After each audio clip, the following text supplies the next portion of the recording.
Olá, bom dia, tudo bem? Vamos voltar então à leitura de Malaquias hoje, dia 2 de fevereiro, Malaquias 1, 4 a 6. כי תאמר אדום רוששנו, ונשוב ונבנה חורבות, כה אמר יהוה צבאות.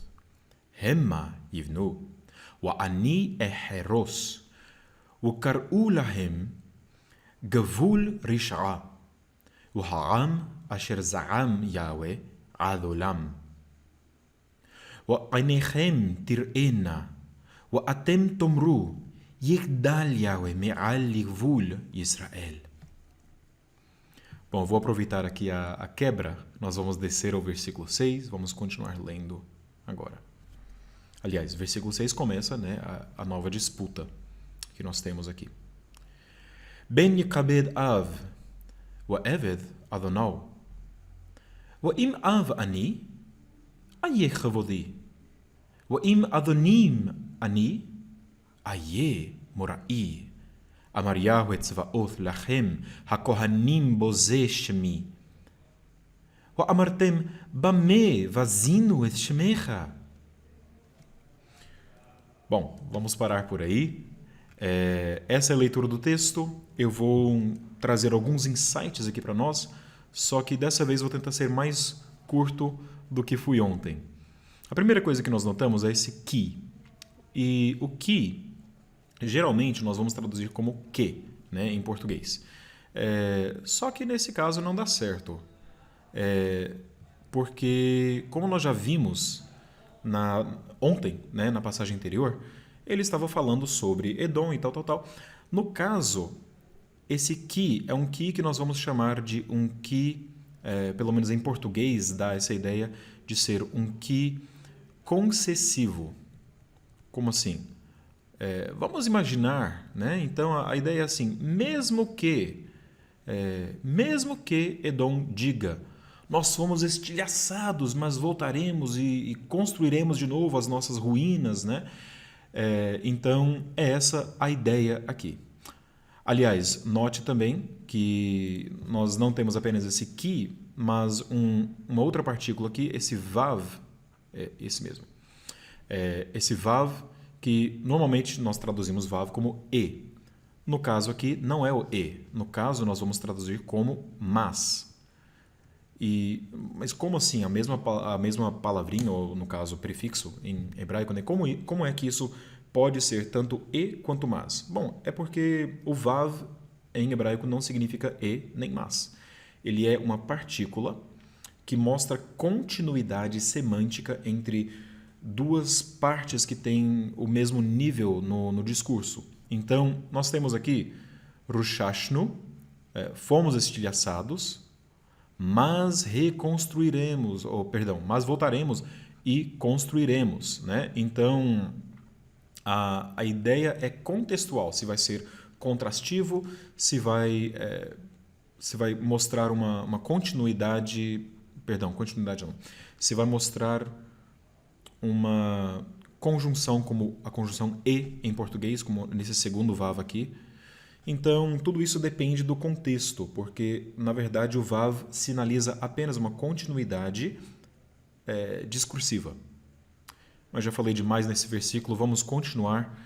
E eu queria mostrar mais uma coisinha, que é a presença de uma palavra que é repetida, certo? Edom, então, será chamado Gavul Rishra. Então,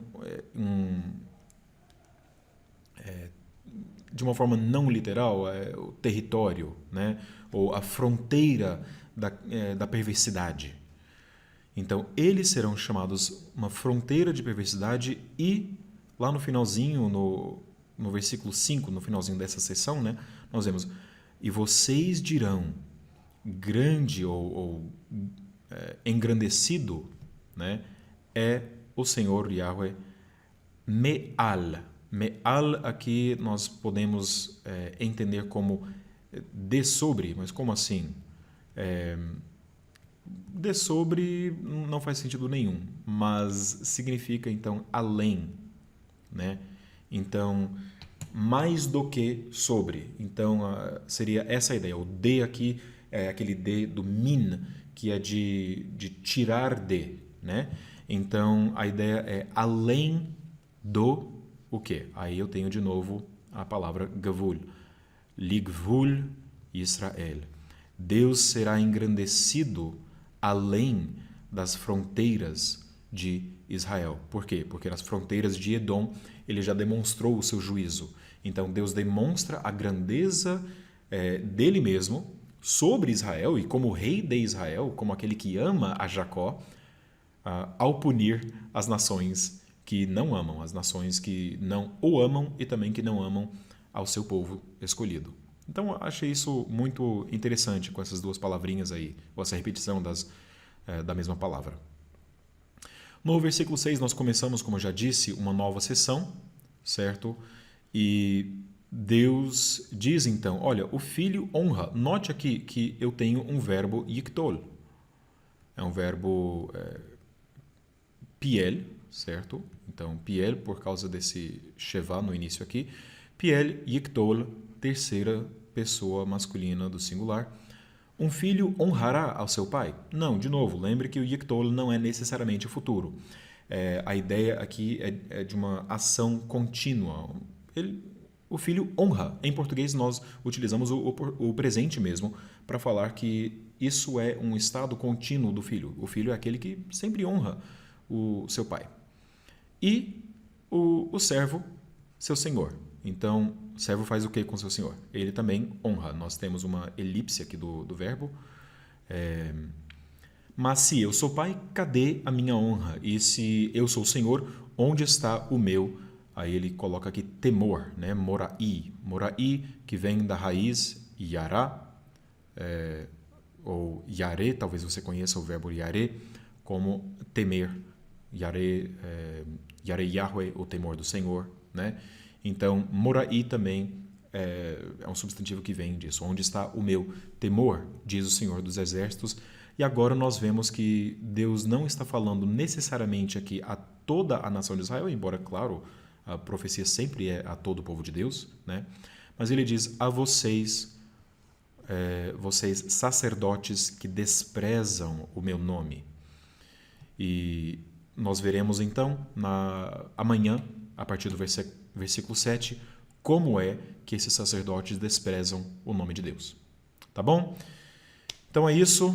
Se você tiver alguma dúvida, se quiser conversar mais sobre esse texto, bote alguns comentários aí no YouTube ou talvez lá no blog também e vamos continuar a nossa leitura.